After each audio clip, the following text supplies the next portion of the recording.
ஆய்வாளர் திரு மன்னர் மன்னன் அவர்கள் இருக்காங்க. அவரிடம் கேட்கறதுக்கு நிறைய இருக்குது, கேட்போம். வணக்கம் சார். வணக்கம். இப்போ தொடர்ச்சியாக தமிழ் நிலத்தில் தான் இந்த ஒட்டுமொத்த இந்தியாவிலும் இப்படி பார்க்க முடியறதில்ல, தமிழ் நிலத்தில் தான் இந்த சைவ வைணவ முரண்கள், அதாவது சமயங்கள் மீதான முரண்கள், சித்தாந்தங்களுக்கு மீதான முரண்கள், திராவிடம் ஆரியம் அப்படிங்கிறதெல்லாம். ஸோ இதெல்லாம் வந்து இப்போ இந்த காலகட்டத்தில் இது அதிகமாகிறதுக்கு என்ன காரணம்னு நினைக்கிறீங்க? முதல்ல இல்லை, அது நம்ம பொதுவாக ஒரு இடத்துல 2 சித்தாந்தங்கள் இருக்குன்னா அவங்க பேசிக்கிறது இயல்பானது தான். இன்னும் சொல்லப்போனால் நம்ம மணிமேகலை காலத்திலலாம் 6 சமயம் இருந்ததுன்றதெல்லாம் குறிப்பு இருக்கும். மணிமேகலை அவங்க ஒரு சமயம் சிறந்ததான்னு பார்க்குறப்ப எல்லார்ட்டையும் போய் பேசினாங்க அப்படின்னு இருக்கும். அப்போ ஒருத்தவங்க ஒரு சித்தாந்தத்தை முன் வைக்கிறப்ப இன்னொருத்தவங்க அதை கேள்வி கேட்குறது, தேர்ந்தெடுக்கிறது, உரையாடுறது அப்படிங்கிறது நல்லது தான். எங்கே கொடுங்கோன்மை இருக்கோ அங்கே மட்டும்தான் விவாதங்கள் மறுக்கப்படும், மாற்று கருத்து சொல்கிறவங்க கொலை செய்யப்படுவார்கள். அதற்கு மாறாக விவாதங்கள் ஒரு மண்ணில் இருக்குன்னா அது ரொம்ப ஒரு ஆரோக்கியமான நிலம்னு தான் நம்ம எடுத்துக்க முடியும். திராவிடம் அப்படிங்கிற ஒரு கருத்தியில் எதிர்க்கக்கூடிய போக்கு இப்போ தமிழகத்தில் அதிகமாக இருக்குது, தமிழ் தேசியம் அப்படிங்கிற கருத்தியலுடைய விளைவால். திராவிடம்னு ஒரு கருத்தியலே கிடையாது, அதான சிக்கல். திராவிடம்னா என்ன கருத்தியல்? இங்கே இருக்கிறவங்க என்ன சொல்கிறாங்கன்னா, இந்த தமிழ், தெலுங்கு, மலையாளம், கன்னடம் இந்த மக்கள் எல்லாம் சேர்ந்தது திராவிடம் அப்படின்னு சொல்கிறாங்க. மலையாளம் பேசுகிற மக்கள் ஏற்றுக்கிறாங்களா? இதை கிடையாது. கன்னடம் பேசுகிறவங்க ஏற்றுறாங்களா? கிடையாது. தெலுங்கு பேசுகிறவங்க ஏற்றுக்கிறாங்களா? கிடையாது. தமிழ்நாட்டை தவிர்த்து மற்ற 3 ஸ்டேட்டில் இதை பற்றி பேச முடியுமா? கிடையாது. 1950களுக்கு பின்னாடி ஈவே ராமசாமி அவர்களே என்ன சொல்கிறாரு அப்படின்னா, இங்கே இருக்கிற வேறு யாருமே கன்னடனோ மலையாளியோ யாருமே இதை ஏற்றுக்க மாட்டேன்றாங்க, இனிமேல் தமிழ்நாட்டில் மட்டும்தான் நான் திராவிட நாடு பார்க்க போகிறேன் அப்படின்லாம் அவர் சொல்லியிருக்கிறார்.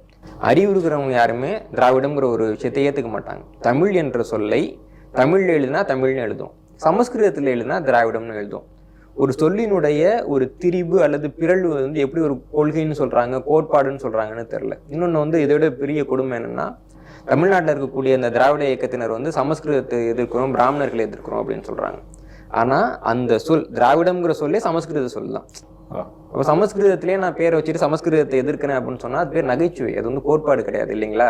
அப்போ திராவிடம்ங்கிறது ஒரு கொள்கையும் கிடையாது, கோட்பாடும் கிடையாது அப்படிங்கிறது தான் நம்ம சொல்கிறோம். அதனால் என்ன பண்ணுறாங்கன்னா, அது ஒரு கொள்கைன்னு காமிக்கிறதுக்காக நலத்திட்டம் தான் திராவிடம், திருமணம் தான் திராவிடம், அதான் திராவிடம், இதான் திராவிடம் அப்படின்ட்டு ஒரு முட்டை ஓடு மாதிரி, ஒன்றுமே இல்லாத ஒரு முட்டை ஓட்டுக்குள்ளே எதை வேணாலும் போட்டுப்பாங்கல்ல, இந்த மாதிரி திராவிடம்ங்கிறது ஒரு முட்டை ஓடு மாதிரியான ஒன்றாக இருக்குது. தமிழர்களுக்கு திராவிடம் என்னென்னா, தமிழை தமிழ் என்று சொல்ல விரும்பாதவர்கள், தமிழனை ஒரு மாற்று பெயரில் அது மாற்று பெயரில் இன்னொருத்தவங்க நம்மளை கூப்பிடுறதுன்றது அவமானம். அது கூட உணர முடியாத இடத்துல தமிழனை வச்சுக்கிறதுக்காக அவனுக்கு சூட்டப்பட்ட ஒரு மாற்று பெயர் தான் திராவிடமே தவிர திராவிடம்ல கொள்கையும் கிடையாது, ஒன்றும் கிடையாது. ஓகே, இப்போ கீழடி நாகரிகத்தை திராவிட நாகரிகம்னு சொல்கிறாங்க, சிந்துவெளி திராவிட பண்பாட்டுடைய அடித்தளம்னு சொல்கிறாங்க. இப்படி தமிழ் மொழியவே திராவிட மொழி குடும்பத்தில் ஒரு மொழி தான் அப்படின்னு சொல்கிறாங்க. இப்படி தொடர்ச்சியாக நம்ம தமிழ் சங்க இலக்கியங்களை திராவிட மொழிக்களஞ்சியம்னு சொல்கிறது நிறைய பார்க்குறோம். இப்படி தொடர்ச்சியாக எல்லாவற்றிற்கும் திராவிட லேபிளைஸ் பண்ணப்படுறது இருக்குல்ல, இது எதனாலன்னு அவங்க ஒரு காரணம் சொல்கிறாங்க. என்னென்னா, தமிழும் இப்போ நீங்கள் சொன்னது போல் திராவிடமே சமஸ்கிருத சொல்லாடல்னு சொல்கிறீங்க. அவங்க என்னென்னா சொல்கிறாங்கன்னா, திராவிடமே தமிழ் தேசியம் தான், தமிழ் தேசியத்தை தான் திராவிடம் பேசுது, திராவிடமே அந்த பார்ப்பனிய கருத்தியல்கிட்ட இருந்து நம்ம தமிழியத்தை ப்ரொடெக்ட் பண்ணுறது திராவிடம் தான் அப்படின்னு சொல்கிறதாகட்டும், நம்மக்கிட்ட ஜாதி ரீதியான ஏற்றத்தாழ்வு இருக்குது, அதை நாங்கள் தான் சரி பண்ணுறோம், இதற்கு முன்பு நீங்கள் பிற்போக்குத்தனமாக இருந்திருக்கிறீங்க, பெண் அடிமை நிறைய பண்ணியிருக்கீங்க, இப்போ அதாவது கடவுள் அப்படிங்கிற கோட்பாடுக்குள்ளே சிக்கிட்டு நீங்கள் இந்த ஏற்றத்தாழ்வுகளாகட்டும், இந்த வர்ணாசிரமம், சனாதனம், இது எல்லாத்துக்கும் போய் சிக்கிக்கிறதுக்கு கடவுளுங்க கோட்பாடாக காரணம். அதனால் பெரியார் வழி வந்த பகுத்தறிவு, இது எல்லாத்தையும் பேஸ் பண்ணி தான் இந்த திராவிடம் கட்டமைக்கப்படுது. ஸோ இதுதான் இன்றைய காலத்துக்கான ஒரு பகுத்தறிவான சித்தாந்தம்னு அவங்க முன்வைக்கிறாங்க. இல்லை, திராவிடங்கிற மாதிரியே இன்னொரு முட்டை ஓட்டு சொல் பகுத்தறிவு. பகுத்தறிவுன்னா என்ன? எது சரி எது தப்பு அப்படின்னு பகுத்தறிகிறது தானே. ஒரு காக்கா கிட்ட போயிட்டு ஒரு நல்ல முட்டையும் ஒரு ரொம்ப கெட்டு போன முட்டையும் வைங்க, எது நல்ல முட்டை எது கெட்ட முட்டைன்னு காக்கா எடுக்கும்ல. காக்காவுக்கு பகுத்தறிவு இருக்கா இல்லையா? பகுத்தறிவுன்றதுக்கு என்ன டெஃபினிஷன் இருக்கு? பகுத்தறிவு அதுக்கு முன்னாடி இல்லை, இவங்க கொண்டு வந்தாங்கன்றதுக்கு என்ன டெஃபினிஷன்? எதுவுமே ஒரு உள்கூட்டவே இல்லாமல் வாயில் வர்றதெல்லாம் அடிச்சுவிட வேண்டியது.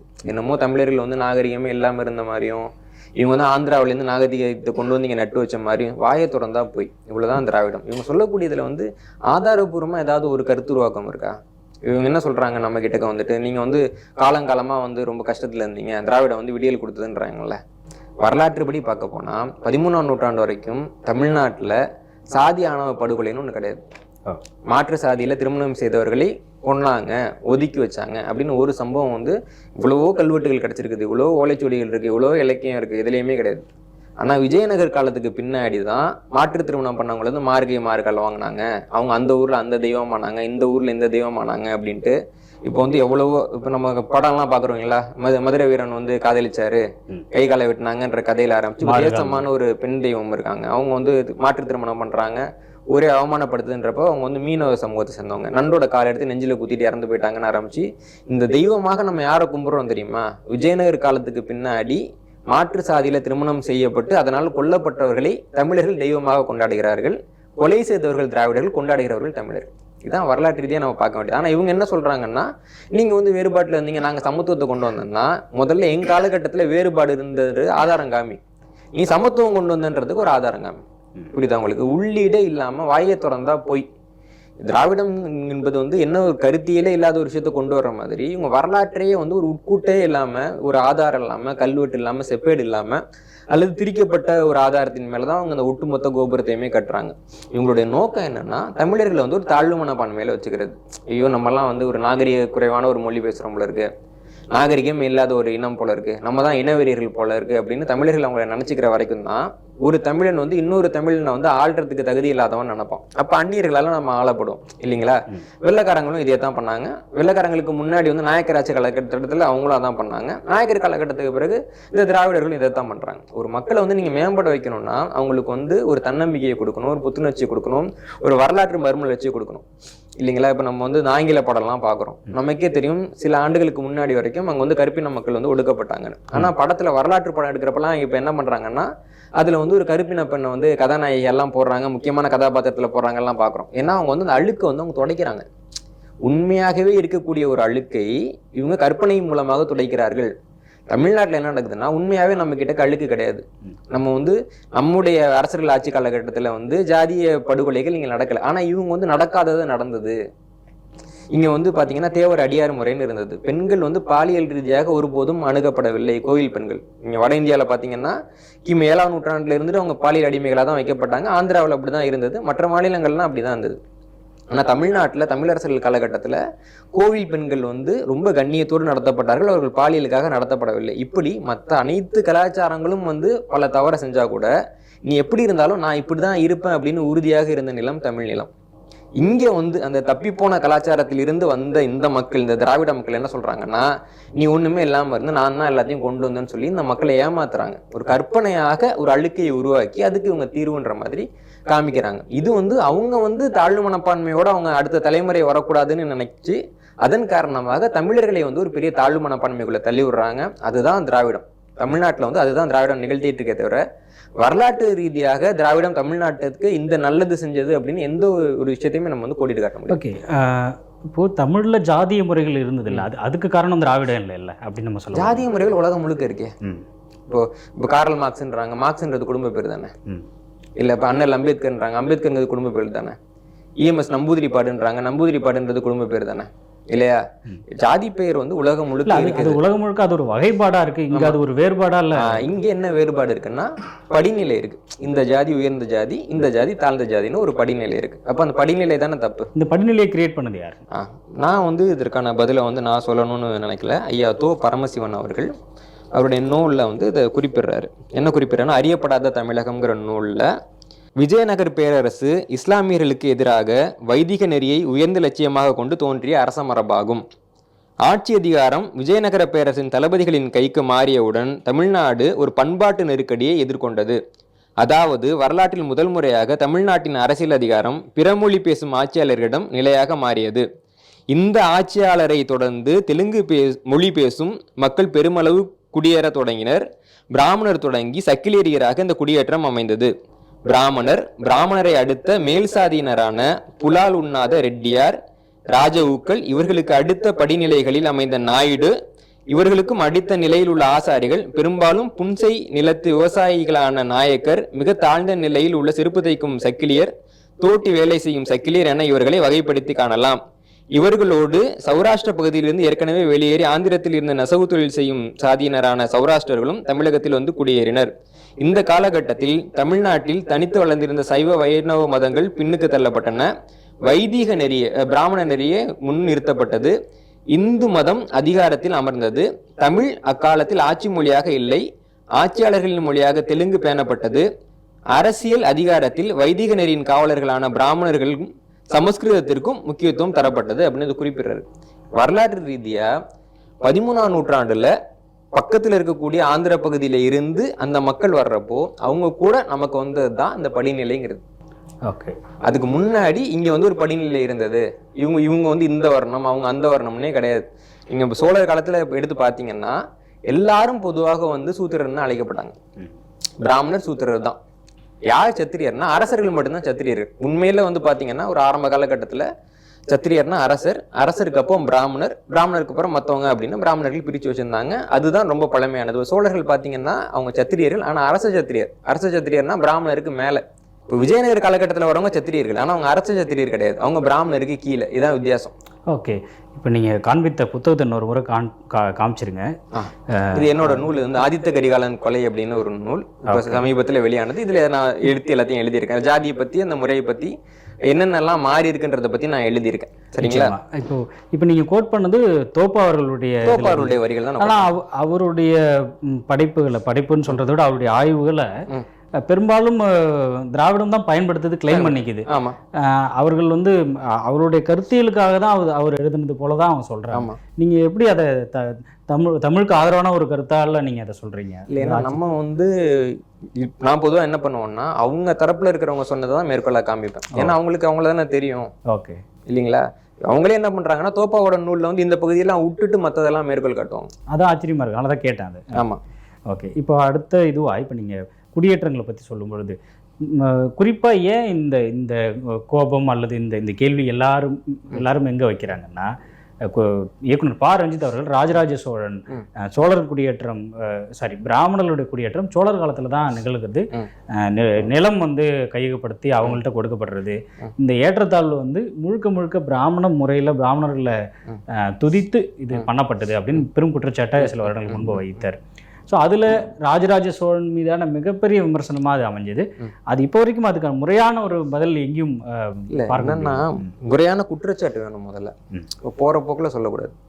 நான் இப்போ பாரஞ்சித் அவர்கள் சொன்னது சம்பந்தமாக ஒரு வழக்கு நடந்தது. நீதிமன்றத்திலேயே கேட்டாங்க, என்ன சான்றின் அடிப்படையில் இப்போ வந்து தாழ்த்தப்பட்ட மக்களின் நிலங்களை ராஜராஜன் பிடிங்கி பிராமணர்களுக்கு கொடுத்தாருங்கிற குற்றச்சாட்டு எந்த சான்றின் அடிப்படையில் வைக்கப்பட்டது தான் கேள்வி.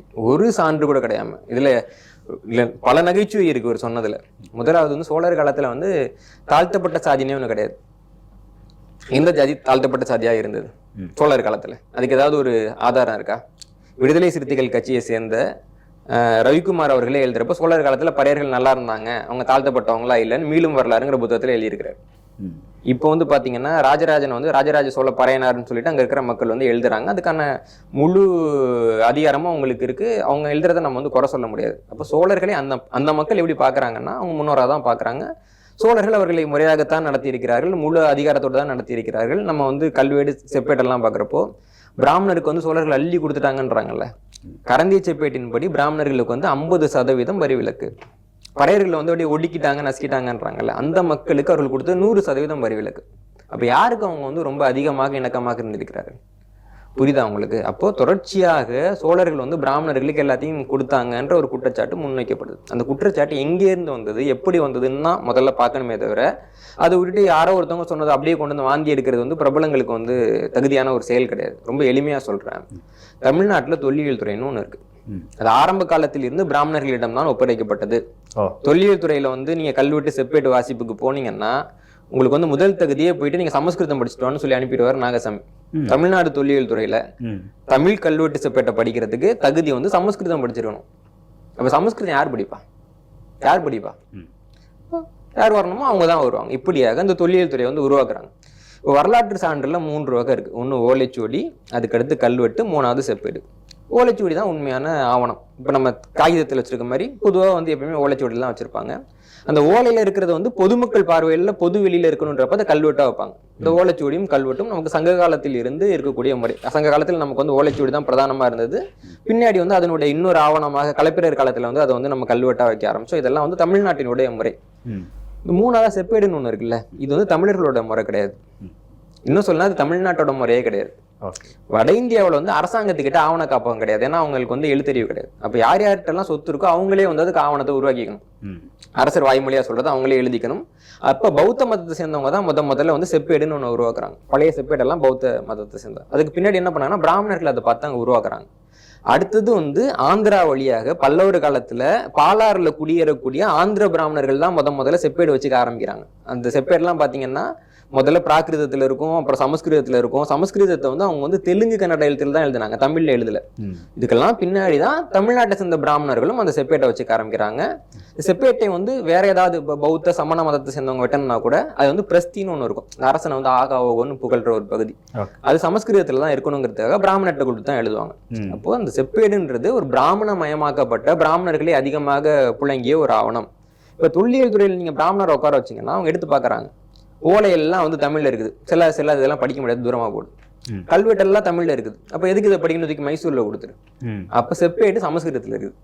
அவங்க மொழியில பார்த்தோம் ஆசையா அதெல்லாம் படிச்சு ஒரு 30 சில்ற செப்பேடு அதை அடிப்படையா வச்சு சோழர் வரலாறே எழுதிட்டாங்க.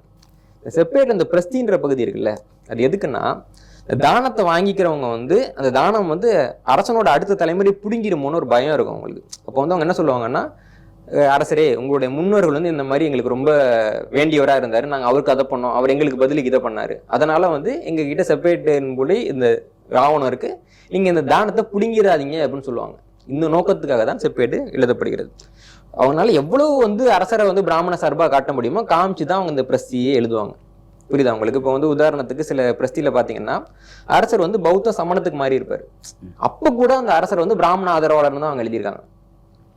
உதாரணத்துக்கு வந்து அங்க ரொம்ப காலமா வந்து வேள்வியே நடக்கல ஒரு இடத்துல, அவங்க வேற மதத்துக்கு மாறிட்டாங்க. அப்ப அவங்க சொல்றாங்க, இப்ப நீங்க வேற மதத்துக்கு மாறி இருந்தாலும் கூட பழைய வேள்வி புகை இன்னும் உங்கள் நாட்டின் மின்னு சூழ்ந்து இருக்கிறது, அந்த நாட்டினுடைய அரசனை எல்லாம் எழுதிருக்காங்க. புரியுதுங்களா? அப்ப பிராமணர் வந்து ஒரு அரசரை புகழக்கூடிய பகுதியை கொண்டு வந்துட்டு காமிச்சா அந்த அரசர் வந்து பிராமண சார்பா தெரிய வர மாட்டாரா? இப்படியாகத்தான் இவங்க வந்து பிராமணர்களுக்கு வந்து எல்லாம் கொடுத்த அரசர்ங்கிற ஒரு இதை வந்து பிராமணர்கள் உருவாக்குனாங்க தமிழ்நாடு தொல்லியல் துறை மூலமாக. அதை இங்க இருக்கக்கூடிய திராவிட இயக்கங்கள் கொண்டு போயிட்டு எல்லா மக்கள்கிட்டையும் சொல்ல வேண்டியது. இங்க பாருங்க, இந்த அவங்க சொல்றப்ப எப்பயுமே செப்பேட்ல தான் சொல்லுவாங்க, இந்த செப்பேட் வந்து சோழர்கள் வந்து கொடுத்தாங்க இருக்குன்னு சொல்லுவாங்க. ஆனா உண்மையில இந்த செப்பேட்ல என்ன இருக்குன்னு உங்களுக்கு படிக்க தெரியாது. இப்ப ராஜராஜ சோழனுக்கு இருக்கக்கூடிய ஒரே ஒரு செப்பேடு வந்து ஆனைமங்கலம் செப்பேடு தான். அது வந்து பௌத்த விகாரத்துக்கு அவர் நிலதானம் கொடுத்த செப்பேடு. அது போக ராஜராஜ சோழன் வந்து பிராமணருக்கு வந்து நிலதானம் கொடுத்ததாக ஒரு செப்பேடு ஒரு கல்வெட்டு இன்னைக்கு வரைக்கும் கிடைக்கவே இல்லை. ஒரு செப்பேடு கூட கிடைக்கல. ஒரு கைப்பிடி நிலத்தை ராஜராஜன் பிராமணருக்கு தானமாக கொடுத்தார் என்ற குற்றச்சாட்டுக்கு கூட இன்னைக்கு வரைக்கும் ஆவணம் கிடையாது. சோழர் காலத்தில் தாழ்த்தப்பட்ட மக்கள்னு இருந்தாங்க, அவங்க என்ன சாதியினர் என்பதற்கு இன்னைக்கு வரைக்கும் ஆவணம் கிடையாது. இந்த லட்சணத்துல போயிட்டு ராஜராஜன் வந்து தாழ்த்தப்பட்ட மக்களோட நிலத்தை பிடிங்க பிராமணருக்கு கொடுத்தாருன்னா தாழ்த்தப்பட்ட மக்களும் கிடையாது. சோழர்கள் காலத்துல மக்களிடமிருந்து பொதுமக்களிடமிருந்து நிலம் பிடுங்கப்பட்டதுங்கிறதுக்கு ஆவணம் கிடையாது. பிராமணருக்கு ஒரு புடி நிலம் கொடுத்தாருங்கிறதுக்கு ஆவணம் கிடையாது. இப்படி எல்லா பொய்களையும் சேர்த்து முழுமையா ஒரு குற்றச்சாட்டா வச்சுட்டா அது எப்படி என்னன்னு நம்ம பேசுறது? இது இந்த குற்றச்சாட்டுக்கு பதில் சொல்றதுக்கு என்ன மாதிரியான ஆவணங்கள் கையிருப்பு இருக்கு? நிறைய இருக்கு. இந்திய வரலாற்றுல ஒரு அரசாங்கம் பிராமணர்களுக்கு எதிராக இருந்தது அப்படின்னா அது வந்து தமிழ்நாட்டுல பிற்கால சோழர்களுடைய அரசாங்கம் தான். ஏன்னா பிராமணர்களுக்கு எதிராக அவர்கள் அவ்வளவு நடவடிக்கைகளை எடுத்திருக்கிறார்கள். இது நான் சொல்லல, நிறைய ஆய்வாளர்கள் இதை பத்தி சொல்லியிருக்கிறாங்க. ரொம்ப எளிமையா சொல்லணும்னா தமிழ்நாடு தொல்லியல் துறை வந்து திருமால்புரம்னு ஒரு புத்தகம் போட்டிருக்காங்க. இப்போ இணையத்துல கூட கிடைக்குது. எடுத்து பார்த்தீங்க அப்படின்னா திருமால்புரம்ங்கிற ஊர்ல ஒரு கோயில் இருக்கு. அங்க வந்து கடவுளுக்கு வந்து உண்மையாகவே வந்து சாப்பாடெல்லாம் வச்சு படைக்க வேண்டியவங்க அந்த சாப்பாட்டை கொஞ்சம் தரக்குறைவா படைச்சிட்டு அதுல இருந்து காசு அடிக்கிறாங்க. அதை பார்த்துட்டு ராஜராஜ சோழன் என்ன பண்றாருன்னா தன்னுடைய சித்தப்பா பையனை வந்து அங்க அனுப்பி தணிக்கை பண்றாரு. அந்த கோயிலை தணிக்கை பண்ணி அங்க வந்து கையாடலில் ஈடுபட்டவங்க வந்து தண்டிக்கப்படுகிறார்கள். அது போக அந்த பகுதியில் இருந்த எல்லா கோயிலையும் தணிக்கை பண்ணி அங்க இருக்கவங்க தண்டிக்கப்படுகிறார்கள். அதை பத்தின ஒரு ஆவணம் தான் திருமால்புரம் அப்படிங்கிற அந்த புத்தகம். அதுல வந்து பிராமணர்கள் வந்து தண்டிக்கப்பட்டதற்கான ஆவணம் இருக்கு. அது போக பாத்தீங்கன்னா வரலாற்று அறிஞர் இல தியாகராஜன் அவர்கள் வந்து சோழர் கால குற்றங்களும் தண்டனைகள்னு ஒரு கட்டுரை எழுதியிருக்காரு. அது வந்து அருண்மொழி ஆய்வு தொகுதி அப்படிங்கிற நூல்ல வந்திருக்குது. இந்த நூலை வெளியிட்டது தமிழ்நாடு தொல்லியல் துறை தான் வெளியிட்டிருக்காங்க. ராஜராஜனுக்காக சிறப்பாக வெளியிட்டது. அதுல வந்து சொல்றாங்கன்னா சோழர் காலத்துல இந்த தண்டனையை பத்தி குற்றமுறையை பத்தி சொல்றப்போ, இத்தகைய குற்றங்களை புரிந்தவர்கள் யாவர் என நோக்கும் பொழுது கிடைக்கின்ற கல்வெட்டுகளில் அதிக அளவு முறைகேடுகளை புரிந்தவர்களாக நிறைந்த உரிமைகளும் அதிகாரங்களும் தன்னாட்சி அந்தஸ்தும் பெற்ற தேவதான பிரம்மதேய சதுர்வேதி மங்களை நிர்வகிக்கும் பிராமணர்கள், கோவில் வழிபாடுகளை நடத்தி சமயத்தை வளர்க்கும் சிவபிராமணர்கள், தேவகன்மிகள் போன்ற அலுவலர்களாகவே உள்ளனர் அப்படின்னு சோழர் காலத்துல கிடைச்ச கல்வெட்டு ஆதாரங்களின்படி மிக அதிகமாக தண்டிக்கப்பட்டவர்கள் பிராமண சமூகத்தை சேர்ந்தவர்கள் ஆய்வாளர்கள் எழுதியிருக்காங்க. ஓகே, புரியுதா உங்களுக்கு? அதே சமயத்துல அவர்கள் குடியேற்றப்பட்டார்கள் அப்படிங்கிற குற்றச்சாட்டும் இருக்கு. குற்றச்சாட்டு தானே இருக்கு, ஆதாரம் எங்க இருக்கு? இப்போ இவங்க சொல்றாங்க, காலங்காலமா சொல்றாங்க குடியேற்றப்பட்டார்கள் அப்படின்ட்டு. அதுக்கு என்ன ஆதாரம்னு கேட்கிறப்போ ஒரு உதாரணத்துக்கு நான் ஒரு ஆதாரம் சொல்றேன் பாருங்களேன். ராஜேந்திர சோழனுடைய ஒரு செப்பு கரந்தட்டாங்குடியில கிடைச்சது கரந்திய செப்பேடு அப்படின்னு சொல்லுவாங்க. அந்த செப்பேட்டை வச்சுக்கிட்டு இவங்க என்ன சொல்றாங்கன்னா, ராஜேந்திர சோழன் வந்து நிறைய பிராமணர்களை ஒரு 1008 பிராமணர்களை வந்து ஆந்திராவில இருந்து கொண்டு வந்து குடியேறினார் அப்படின்னு இவங்க காலமாக சொல்லி கொண்டிருக்கிறார்கள். இப்போ அந்த செப்பேட்டை நம்ம பார்க்கணும்னா இந்த புத்தகத்துல வந்து செப்பேடு முழுசா படிச்சிருக்காங்க. சோழர் செப்பேடுகள்ங்கிற நூல். இதுல வந்து அந்த செப்பேட்டினுடைய உண்மையான வரிகளே இருக்கு. நீங்க வந்து அப்படியே படிக்கலாம், தமிழ் தான் அது. உங்களுக்கு வந்து தமிழ் படிப்பதில் எந்த சிரமமும் இல்லைன்னா நீங்க படிக்கலாம். அதுல வந்து பாத்தீங்கன்னா அந்த நபர்களுடைய பெயர் கொடுத்து அவங்க ஊர் கொடுத்து அந்த செப்பரேட்லயே இருக்கும். இந்த ஊரை சேர்ந்தவரான, இந்த கோத்திரம், இந்த சூத்திரத்தை சேர்ந்தவரான, இந்த மரபை சேர்ந்தவரான இன்னார் வந்து அந்த தானத்தை கொடுத்தாரு அப்படின்னு அந்த பட்டியலை கொடுத்துருக்காங்க இல்லைங்களா? நான் உங்களுக்கு எப்படி கொடுக்குறேன். இங்க வந்து அவருடைய பிறந்த இடம் அல்லது மரபு பேர், அதாவது அவருடைய பூர்வீக ஊர் அல்ல பிறந்த ஊர் இருக்கும். நீங்களே இந்த ஊர் பேர்லாம் சும்மா படிங்களேன். வாழுமிடம் வீரநாராயண சதுர்வேதி மங்கலம், ராசேந்திர சிம்மவள நாட்டில் உள்ள. பேர் வந்து மதுசூதன அப்படின்னு. இல்ல, அந்த ஊர் பேர் மட்டும். ஊர் பேரு இறையா நரேசூர். இறையா நரேசூர்ங்கிறது ஆந்திராவில் இருக்கு நம்புறீங்களா? ஓகே. அடுத்து திருப்பேர் இருக்கு. இதே இடத்துல இருக்கிறவங்க ஊர் பேர்கள் குறிப்பிட்டிருக்காங்க. திருப்பேர் இருக்கு, பெருவள்ளியூர் இருக்கு, புல்லூர், வளவூர், நாளூர், வேளங்குடி, இடையாற்றுமங்கலம், இந்த ஊர்லாம் இருக்குது. இந்த இப்படியாக இதுல இருக்கிற எல்லா ஊர் பேருமே வந்து கொடுத்துருக்காங்க. புரியுது நீங்க சொல்ற மாதிரி. உண்மையிலேயே வந்து ஆந்திராவை சேர்ந்த பிராமணர்கள் தான் குடியேற்றி இருக்காருன்னா அந்த ஊர் வந்து ஆந்திரால இருக்கணும்ல. ஓகே. இன்னொன்னு பாத்தீங்கன்னா இதெல்லாம் மொத்தமா ஆய்வு செஞ்சு 122 இடங்களை சேர்ந்த நபர்கள்லாம் வந்திருக்காங்க. அந்த ஊரெல்லாம் வந்து சோழ நாட்டில் தான் இருக்குன்னு ஏற்கனவே எழுதியிருக்காங்க. பெரும்பாலானவர்கள் வந்து சோழ நாட்டை சேர்ந்த பிராமணர்கள் தான். இவங்க வந்து எப்படி வந்து தெலுங்கு பிராமணர்கள்ங்கிற கதை முன்வைக்கப்பட்டதுன்னா, ஸ்டெயின் அப்படின்னு ஒரு ஆய்வாளர் இருக்கார், பட்டர் ஸ்டெயின் அப்படின்னு பேரு. அவர் வந்து பாத்தீங்கன்னா நிறைய இடத்துல வந்து சோழர்கள் தொடர்பான ஆய்வு வந்து தவறா செஞ்சிருக்கிறாரு. இப்போ நொபுரு கரோஷிமா அவர்கள் வந்து வரலாற்று போக்கில் தென்னக சமூகம்ங்கிற நூல்ல வந்து இவர் கண்டிச்சிருப்பாரு. இவர் வந்து இப்படி தப்பாலாம் எழுதியிருக்காருன்றதெல்லாம் அவர் சுட்டி காட்டி கண்டுபிடிச்சிருப்பாரு. அப்படிப்பட்ட அந்த பட்டர் ஸ்டெயின் என்ன பண்றாரு அப்படின்னா, இப்போ கரந்தி செப்பேட்டில் உள்ள 1084 பிராமணர்கள்ல 775 பிராமணர்கள் ஆந்திராவை சேர்ந்தவர்கள் அப்படின்னு போற போக்கில் எழுதுறாரு. இதுல முதலாவது செய்தி என்னன்னா, அதுல வந்து 1083 பேர்ல 84 பேர் இருக்காங்க. 1084 பேர் இருக்கிறாங்க. இவங்க எப்படி அந்த ஆந்திராவை சேர்ந்தாங்கன்னு இவர் எழுதினாருங்கிறதுக்கு இன்னைக்கு வரைக்கும் ரெஃபரன்ஸ் கிடையாது. போற போக்குல ஒரு வெளிநாட்டு ஆய்வாளர் வந்து சொன்ன ஒரு செய்தி தான் அது. இதை வந்து மற்ற ஆய்வாளர்கள் யாருமே ஏத்துக்கல. சரிங்களா? அது அவரும் என்ன சொல்றாருன்னா 775 பிராமணர்ன்றாங்க.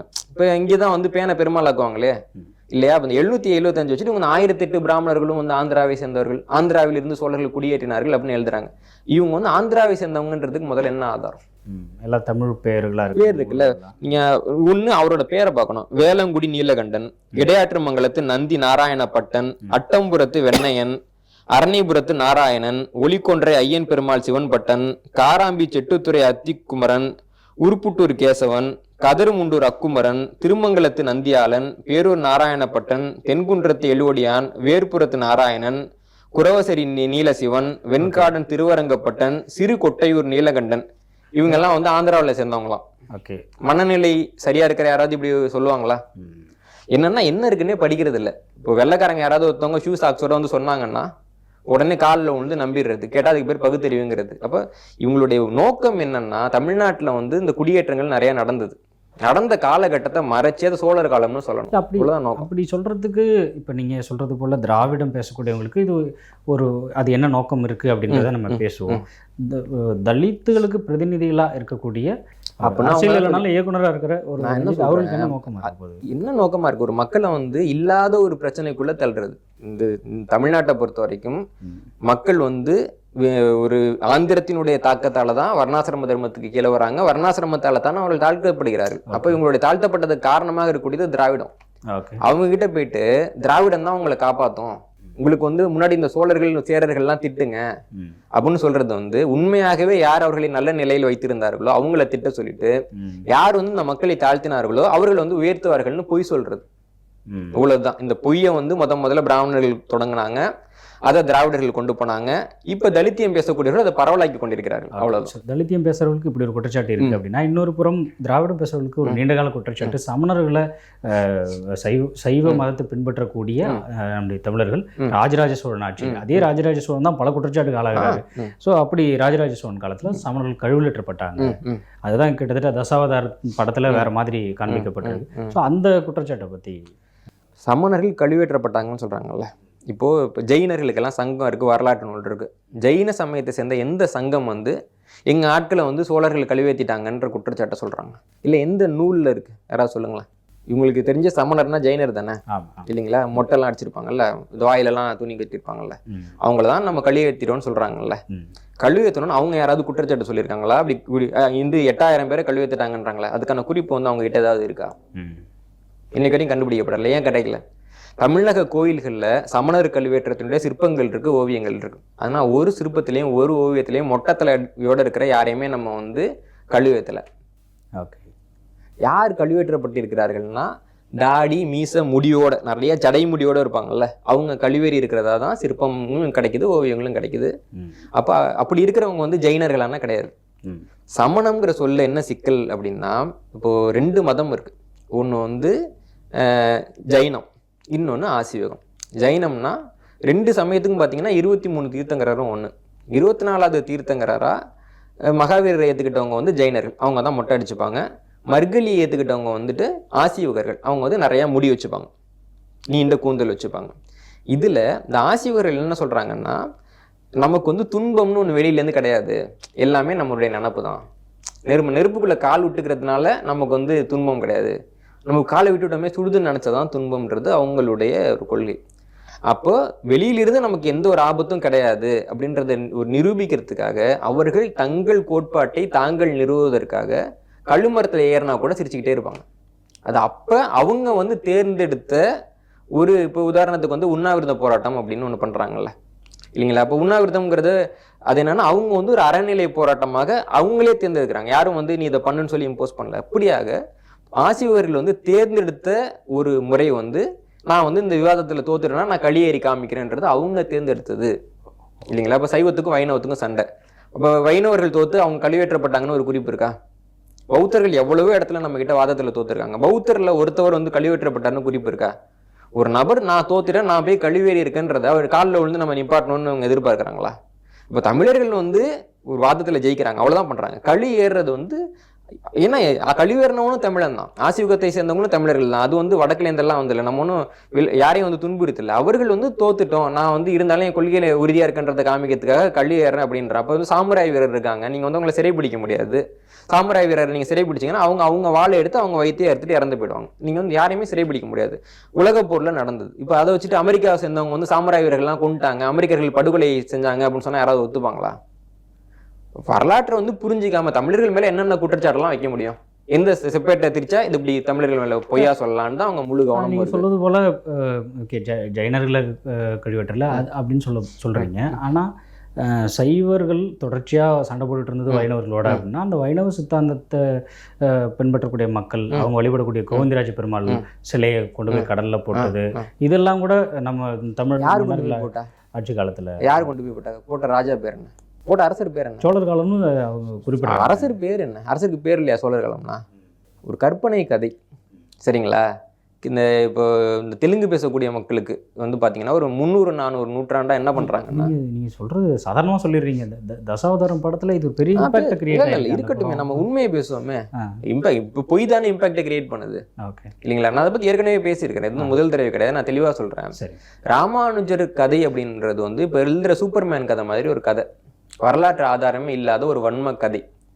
ஒரு 16ஆம் நூற்றாண்டுக்கு பின்னாடி வந்து தமிழ்நாட்டில் வந்து ராமானுஜர் வந்து ஒரு பெரிய கதாநாயகனாக மாற்றுறதுக்கு முயற்சி எடுக்கிறாங்க. ஏன்னா அவர் வந்து திராவிட பிராமணர், அவர் வந்து ஒரு பெரிய ஆளாக காமிக்கணும் முயற்சி எடுக்கிறாங்க. அவர் வந்து துரத்தப்பட்டார் சோழர்களாங்கிறத ஒரு வரியை வச்சுக்கிட்டு, அவர் வந்து இங்கே வந்துட்டு தாழ்த்தப்பட்ட மக்களுக்கு நல்லது பண்ணார், சோழர்கள் துரத்திட்டாங்க, அவரை கொல்ல பார்த்தாங்க, அந்த சோழன் பார்த்தீங்கன்னா கோவிந்தராஜ பெருமாளை கொண்டு போய் தூக்கி போட்டான் அப்படிலாம் எழுதுறாங்க இல்லைங்களா? கோவில் ஒழுகுன்னு ஒரு நூல் இருக்குது, சிதம்பரம் கோயிலில் வந்து என்னென்னலாம் நடந்ததுன்றதை எழுதக்கூடிய ஒரு நூல். அந்த நூலை பின்னாடி ஆய்வு செஞ்ச எல்லா ஆய்வாளர்களும் என்ன சொல்றாங்கன்னா, சோழர்கள் வந்து வைணவ பக்தர்களாக இருந்தார்கள், எந்த சோழரும் வந்து இப்படி ஒரு அவமரியாதை பண்ணியிருக்கிறதுக்கு வாய்ப்பே கிடையாது. ஏன்னா சோழர்கள் வந்து அவங்க முன்னோரை சொல்றப்ப ராமன் அவங்க முன்னோர்னு சொல்லக்கூடியவர்களாக இருக்கிறார்கள், வைணவ பக்தர்களாக இருக்கிறார்கள், கொடைகள் கொடுத்திருக்கிறார்கள். இப்போ கோவிந்தராஜ பெருமாளை வந்து சோழர்கள் ஏத்துக்கலன்றது பொய், ராமானுஜருக்கு வந்து இந்த மாதிரி சிக்கல்கள்லாம் கொடுத்தாங்கன்றதும் பொய் அப்படின்னு சொல்லி தான் ஆய்வாளர்கள் எழுதுறாங்க. அதுக்கு பின்னாடி நம்ம ஆய்வு எடுத்து பார்த்தோம் அப்படின்னா ராமானுஜர் வந்து ஒரு வர்ணாசிரம வெறியராக இருந்திருக்கிறார். இப்போ வந்து அவர் வந்து பாஷ்யம் ஒன்று எழுதியிருப்பாரு, ராமானுஜரோட பாஷ்யம், அதை எடுத்து படிக்க சொல்லுங்க. அதுல வந்து அவர் வந்து மேற்கோள் காட்டக்கூடிய நூல்களை பார்த்தீங்கன்னா வர்ணாசிரமத்தை தான் மேற்கோள் காமிக்கிறார். அவர் மனுநீதியில பார்த்தீங்கன்னா தாழ்த்தப்பட்ட ஒரு மனிதன் வந்துட்டு வேதத்தை படிச்சான்னா அவன் காதல ஈயத்தை காய்ச்சி ஊத்துன்னு இருக்கும், அதெல்லாம் காமிக்கிறார், மேற்கோள் காமிக்கிறார், இதெல்லாம் பண்ணுங்க அப்படின்ட்டு. ஏன்னா இப்போ பாஷ்யம்ங்கிறது பார்த்தீங்கன்னா எழுதக்கூடியவர் அவருடைய சொந்த கருத்துலேன்னு சொல்லுவார். ஏன்னா இப்போ நம்ம ஊர்ல இருக்க உரை மாதிரி கிடையாது பாஷ்யன்றது, அப்படியே அதுக்கு உரை எழுதுறது இல்லை, தன்னுடைய சொந்த கருத்தை எழுதுவார்கள். அதுதான் வந்து அதுல இருக்கிற வேறுபாடு. அப்ப அவருடைய சொந்த நிலைப்பாடா அவர் பல்வேறு இடங்கள்ல மனுஸ்மிருதி தான் மேற்கோள் காட்டுறாரு. அப்போ நம்ம நேர்மையா பார்த்தோம்னா சாதி படிநிலை இல்லாத ஒரு தமிழகத்துல சாதி படிநிலை வேண்டும் என்று முதலாக கேட்டவர்கள் ஒருத்தர் ராமானுஜர், அவருடைய கையெழுத்துப்படி. ஆனா 11வது நூற்றாண்டுல பாக்குறாங்க, 16வது நூற்றாண்டுல இந்த பிரச்சனை எல்லாம் வருதுன்றப்போ ராமானுஜருக்கு காரணம்னு சொன்னா பொதுமக்கள் வந்து அவர் ஏற்க மாட்டாங்க. அப்போ ராமானுஜர் இதுக்கு தீர்வு கொடுக்க வந்தாரு, சோழர்களோட விரட்டினாங்க, அவர் 100 வயசுக்கு மேல எஞ்சி ஓடினாருன்னு எழுதியிருக்காங்க. இப்ப பகுத்தறிவுன்னு பேசுறாங்கல்ல, எங்க போச்சு உங்க பகுத்தறிவு இல்ல? அப்போ இவங்களுக்கு என்னன்னா தமிழர் அல்லாதவர்களே இந்த மண்ணுக்கு வந்து தலைவர்களாக காமிக்கணும், அதுக்கு வந்து தமிழர்களை தாழ்த்தி எழுதணும் இல்லைங்களா? அதுக்காக ஒரு கற்பனை கதாபாத்திரம் கிருமி கண்ட சோழன்கிற ஒரு கற்பனை கதாபாத்திரத்தை உருவாக்கி அவர் வந்து ராமானுஜருக்கு எதிராக இருந்ததாகவும் வைணவத்துக்கு எதிராக இருந்ததாகவும் இவங்க போராடினதாகவும் ராமானுஜர் வந்து ரொம்ப நல்ல ஒரு மாதிரியும் எழுதி தமிழர்களுக்கு வந்து ஒரு பெரிய ஒரு மயக்கத்தை உண்டு பண்ணாங்க. ஒரே சமயத்துல பாருங்க கமல்ஹாசன் அது வந்து படமா எடுப்பாரு, வைணவர்கள் அதை, அதாவது இன்னும் சொல்லலாம் வர்ணாசிரம வைணவர்கள் அதை வந்து போட்டுருவாங்க. இன்னொரு பக்கம் பாத்தீங்கன்னா கலைஞர் கருணாநிதியை வந்து மிகப்பெரிய பகுத்தறிவாளர் வந்து அதை வந்து ஒரு நாடகமா எழுதுவார். என்ன கதை இது, என்ன கதை இது? இப்போ சோழர்களை அவமரியாதை பண்றதுக்கு யார் கிடைச்சாலும் இவங்களுக்கு வந்து கதை முக்கியமா இதுவும் தோணுது. இப்போ பொன்னியின் செல்வன் திரைப்படத்துல 2 விஷயங்கள் காண்பிக்கிறாங்க. ஒன்று, ராஜராஜ சோழனுடைய அவையில பிராமணர்களுக்கு இருந்த முக்கியத்துவம் காண்பிக்கப்படுது படத்துல காட்சிகளா. அங்க வந்து அந்த நந்தினிங்கிற ஒரு கதாபாத்திரத்தை இன்ட்ரடியூஸ் பண்ணுறாங்க பாருங்க, அதுவே ஒரு வைணவ கதாபாத்திரம். கிட்டத்தட்ட அவருடைய அதை ஓவியம் வரைஞ்சார் இல்லைங்களா, கல்கியில் தொடராக வந்தப்ப அதை எழுதின அந்த ஓவியம் வரைந்தவருடைய மகன் பேட்டி கொடுத்துருக்காரு விகடனில். என்ன சொல்லியிருக்காருன்னா, அதுக்கான ரெஃபரன்ஸே நந்தினிக்கான ரெஃபரன்ஸே ஆண்டாள்னு தான் எங்கள் அப்பா எடுத்துக்கிட்டாரு அப்படின்னு குறிப்பிட்டு எழுதியிருக்காரு. அப்போ இந்த வைணவ கலப்போடு தான் அந்த படத்தில் சோழருடைய அரசு இருக்க காட்டப்பட்டிருக்கு. இது உண்மைதானா, அப்படிதான் இருந்திருக்கா? சோழர்கள் வந்து சைவத்தையும் வச்சிருக்காங்க, வைணவத்தையும் வச்சிருக்காங்க, சமணத்தையும் வச்சிருக்காங்க, பௌத்தத்தையும் வச்சிருக்காங்க. அது இல்லாமல் இன்னைக்கு அழிந்து போன பல்வேறு சமயங்களை அவங்க மதிச்சிருக்கிறாங்க இல்லைங்களா? பாசுபதத்தை கூட மதிச்சிருக்கிறாங்க, காலாமுகத்தை மதிச்சிருக்கிறாங்க. அவங்க மதிக்காத சமயம்னு எதுவும் கிடையாது. பொன்னியின் செல்வன்ல சரியாக காணிக்க அது என்னன்னா வந்துட்டு அவங்கவுங்க சார்பு வந்து அவங்கவுங்க சோழர் மேல பூசுறாங்க. சோழர் இந்தியாவில் இருக்கக்கூடிய அரசவைகள்ல மிக குறைவான பிராமண ஆதிக்கம் இருந்த அரசவை வந்து சோழர் அரசவை தான். சோழர்களில் வந்து இந்த 10 மிக முக்கியமான அலுவலர்களில் ராமன் அப்படிங்கிற அமைச்சர் ஒரே ஒருத்தவர் தான் பிராமணர், மற்ற எல்லாரும் பிராமணர் கிடையாது. திப்பு சுல்தானோட அமைச்சர்கள் மிக முக்கியமான பொறுப்புல இருந்து 3 பேர் பிராமணர்கள். அப்போ நம்ம வந்து ஒரு தட்டை எடுத்து பார்த்தோம்னா திப்பு சுல்தான் வந்து பிராமண அடிமை, சோழர்கள் வந்து பிராமண எதிர்ப்பாளர்னு வரும் இல்லைங்களா? அப்படிதான் வரும். இவங்களுக்கு வந்து என்னன்னா ஆரம்பத்துல இருந்து 2 விதமான உளவியல் இருக்கு. ஒரு உளவியல் என்னன்னா, நான் வந்து அவர்கள் கிட்டக்க ரொம்ப நெருக்கமா இருந்தேன், நான் பெரிய ஆளு அப்படின்னு காமிக்கிற ஒரு உளவியல். இன்னொரு உளவியல் என்னன்னா, அவர் வந்து என்ன ஒடுக்கிட்டாரு, நசுக்கிட்டாரு அப்படின்னு சொல்லக்கூடிய ஒரு உளவியல். இதுல பிராமணர்கள் வந்து முதலாவது உளவியல் எடுத்துக்கிறாங்க. அவர்கள் உண்மையாகவே சோழர் காலத்தில் நசுக்கிட்டாலும், தண்டனைக்கு உள்ளாக்கப்பட்டிருந்தாலும், அவமானப்படுத்தப்பட்டிருந்தாலும், இவங்கெல்லாம் சொல்றாங்கல்ல வந்து தாழ்த்தப்பட்ட மக்கள் நிலத்தை எடுத்து பிராமணர் கொடுத்தாங்கன்னு, அதுக்கு தான் சான்று இல்லை. பிராமணர் நிலத்தை எடுத்து தாழ்த்தப்பட்ட மக்களுக்கு கொடுத்தாங்கன்றதுக்கு சான்று இருக்கு. தாழ்த்தப்பட்ட மக்கள்னு சொல்ல முடியாது, அப்ப அவங்க இல்லை, உழைக்கக்கூடிய மக்களுக்கு கொடுத்தாங்கன்றதுக்கு நிறைய சான்று இருக்கு. உதாரணமா இவங்க வந்து ஒரு கல்வெட்டை சான்றாக காமிப்பாங்க. கரந்தட்டாங்குடி பகுதியில் இருக்க ஒரு கல்வெட்டு, குந்தவை வந்து பொதுமக்கள் விவசாய மக்களோட நிலத்தை எடுத்து பிராமணருக்கு கொடுத்துட்டாங்க, கல்வெட்டு கிடைச்சிட்டுன்னு ரொம்ப வருஷமா உருட்டிட்டு இருந்தானுங்க. இருந்த கல்வெட்டை படிக்கிறப்போ தஞ்சாவூருங்கிற புத்தகத்துல குடவாயில் பாலசுப்ரமணியன் அவர்கள் வந்து அந்த கல்வெட்டை பதிப்பிச்சிருக்காரு. அவர் என்ன சொல்றாருன்னா, படிச்சுட்டு என்ன சொல்றாருன்னா, பிராமணர்கள் அவங்க நிலத்தை வந்து விவசாயம் பண்ணாம சும்மா போட்டு வச்சிருக்காங்க. அப்போ சோழர்கள் என்ன பண்றாங்கன்னா அந்த நிலத்தை கோயிலுக்கு கொடுக்கணும்னு முடிவு பண்றாங்க.